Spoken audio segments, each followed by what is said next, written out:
Incident number 1. On the morning of March 14, 2016, 34-year-old Daniel Carter arrived for his shift at a steel processing factory in Ohio, USA, unaware that it would be his final day alive. Daniel worked on the heat treatment line where raw steel parts were carried through massive conveyor furnaces operating at extreme temperatures. The furnace system was designed to bake metal at over 1,800 degrees Fahrenheit before cooling it at the opposite end of the facility. Daniel's job was to monitor the entry side of the conveyor and ensure that parts did not jam before entering the furnace tunnel. Shortly before noon, a heavy steel component tilted sideways and became stuck at the furnace entrance. Instead of shutting the power completely, Daniel attempted to manually push the jammed piece back into alignment. In a sudden violent pull, the conveyor reactivated and grabbed the sleeve of his protective jacket. Within seconds, his upper body was dragged onto the scorching conveyor platform toward the furnace opening. His screams echoed through the steel hall as nearby workers rushed toward the conveyor controls. The emergency stop system failed to react immediately, allowing the conveyor to continue moving forward. Daniel's lower body crossed into the furnace tunnel where the internal temperature was instantly fatal. By the time the system finally shut down, only silence and heat waves remained near the entrance. Fire crews arrived minutes later but could not enter the furnace until it had cooled for hours. Daniel was later recovered from inside the heat chamber after the equipment temperature dropped. Federal investigators confirmed that proper lockout procedures were not fully enforced that day. The company was fined for safety violations but resumed operations within weeks. Daniel Carter left behind his wife and 2 young children who would never see him return from that shift. What began as a routine inspection ended as one of the most painful industrial furnace deaths in modern American history. Incident number 2. On the early morning of September 22, 2018, 41-year-old Lucas Weber arrived for his shift at a chemical manufacturing plant in Leverkusen, Germany, completely unaware that this routine day would become his last. Lucas worked in the liquid processing section where massive industrial mixers blended corrosive chemicals for industrial use. Each mixer was large enough to hold thousands of liters of fluid and powered by rotating steel blades strong enough to tear through solid materials.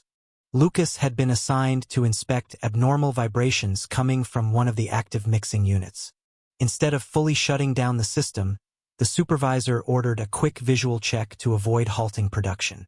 At approximately 6:40 a.m., Lucas climbed onto the metal platform beside the active mixer to look inside from above. The chemical vapors rising from the tank burned his eyes and made the metal surface slick beneath his boots. In one sudden movement, his foot slid completely out from under him as he lost control of his balance. Lucas fell directly into the active chemical mixer where rotating steel blades were spinning at full speed. His screams were almost instantly drowned out by the roar of the motor and the violent churning of chemicals. Coworkers rushed to the emergency shutoff station, panicking as alarms began to echo throughout the building. It took nearly 20 seconds for the massive blades to wind down and fully stop rotating. When the mixer finally fell silent, Lucas was pulled from the chemical solution by rescue workers.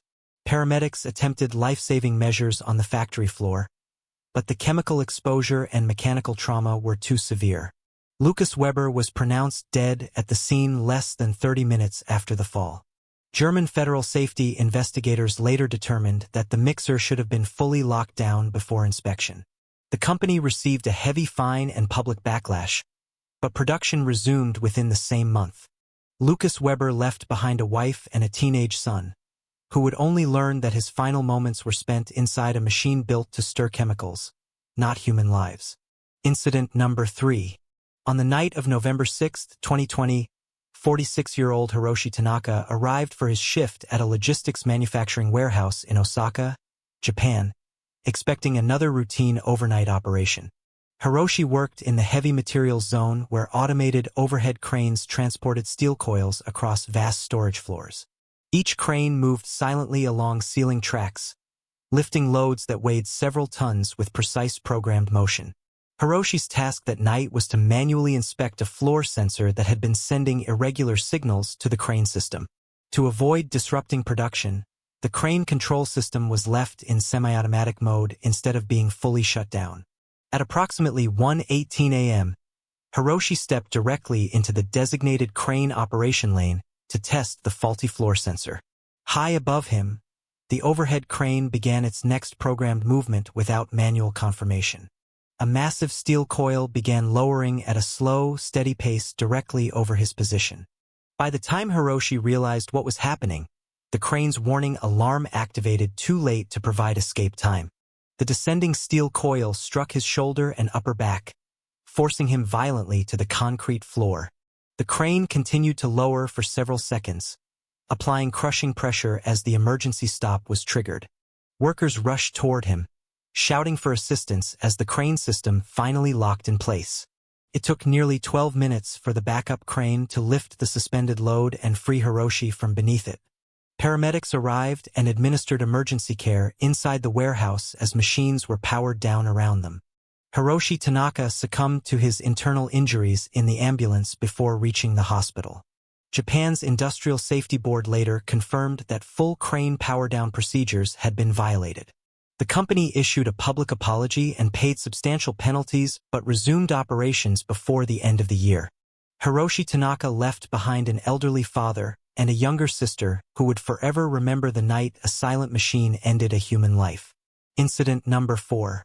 On the humid afternoon of May 19, 2017, 29-year-old Rafael Mendez began his shift at a large sugar processing mill in São Paulo, Brazil, expecting another exhausting but routine workday. Rafael worked in the crushing section where massive steel rollers pressed sugarcane stalks to extract every drop of juice. Each roller assembly rotated with immense force, strong enough to flatten thick metal objects within seconds. That day, Rafael was assigned to guide misaligned sugarcane stalks into the rollers to prevent production jams. Shortly after 3 p.m., a thick bundle of cane suddenly shifted sideways and became trapped at the roller entrance. Instead of stopping the rollers completely, Rafael attempted to push the bundle free using his metal tool. At that exact moment, the sudden resistance caused the stalks to snap forward with violent force. The rollers caught the end of his glove and instantly pulled his arm toward the crushing gap. Within seconds, Rafael was dragged forward, his screams echoing above the roaring machines. Coworkers rushed toward the emergency control panel as his upper body became trapped between the rollers. The rollers continued to rotate for several agonizing seconds before the system began to slow. By the time the machine fully stopped, Rafael had suffered catastrophic crushing injuries. Emergency medical teams arrived quickly and attempted life-saving measures on the factory floor. Despite their efforts, Rafael Mendez was pronounced dead at the scene less than 20 minutes later. The sugar mill was shut down immediately as workers stood in silent shock around the idle machines. Brazilian labor safety investigators later concluded that proper machine lockout procedures had been ignored. The company was fined heavily but resumed sugar production only weeks after the fatal incident. Rafael Mendez left behind his pregnant wife, who later gave birth to a child that would never know the father lost to crushing steel and spinning cane. Incident number 5.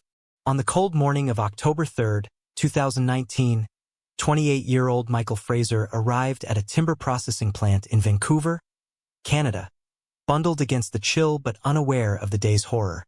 Michael's job was to feed logs into a massive wood chipper, a machine designed to turn timber into small, uniform pieces at terrifying speeds. Each chipper blade rotated with extreme force, capable of slicing through thick oak within seconds. At approximately 7:45 a.m., Michael approached the loading chute to feed a particularly large stack of logs. The machine had been reported to malfunction the previous week, but was still in use while maintenance was delayed. Without warning, the chipper jammed slightly, forcing Michael to lean closer to push the logs manually. In an instant, his glove caught in the rotating blades, pulling him forward with shocking speed.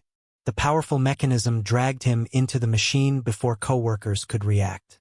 His screams echoed across the plant, mixing with the roaring sound of the motor. Coworkers immediately hit the emergency stop, but the machine's momentum carried him further. Minutes felt like hours as the massive blades tore through his protective gear and clothing. When the chipper finally came to a complete stop, Michael was fatally injured. Paramedics arrived within moments, attempting to stabilize him on the cold concrete floor. Despite their immediate response, Michael Fraser was pronounced dead at the scene due to massive trauma. Canadian safety inspectors later found that proper lockout procedures had not been implemented before maintenance. The plant was temporarily shut down, and workers were left in shock as production halted. The company faced legal consequences but resumed operations within a few weeks, leaving the family devastated. Michael Fraser left behind a young wife and toddler, a family forced to live with the memory of a machine designed to process wood, not human life.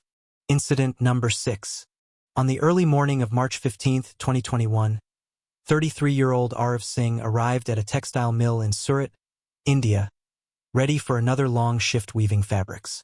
Arav worked near the massive weaving looms that spun at high speed, producing hundreds of meters of fabric every hour.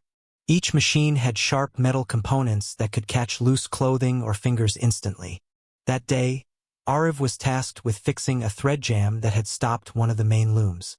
Around 8:10 a.m., he reached inside the moving loom without fully powering it down. In a split second, his sleeve caught in the moving gears and pulled him forward. The loom's momentum twisted his body violently as he tried to free himself. Coworkers immediately noticed the struggle and hit the emergency stop button. Despite their action, Arav had already been dragged deep into the mechanism. His cries echoed across the mill as the machine wound down slowly. Minutes passed with coworkers frantically trying to remove metal panels to access him safely. When Arav was finally freed, paramedics arrived immediately, but the injuries were catastrophic. He was rushed to a nearby hospital, but doctors could not save him. Arav Singh was declared dead less than an hour after the incident began. Indian labor inspectors later confirmed that proper machine shutdown protocols were ignored. The mill was temporarily closed, and the remaining workers were left in silent shock. The company faced fines and stricter oversight but soon resumed full operations. Arav Singh left behind a wife and 2 children, forever haunted by the memory of a machine designed to weave fabric, not claim human life.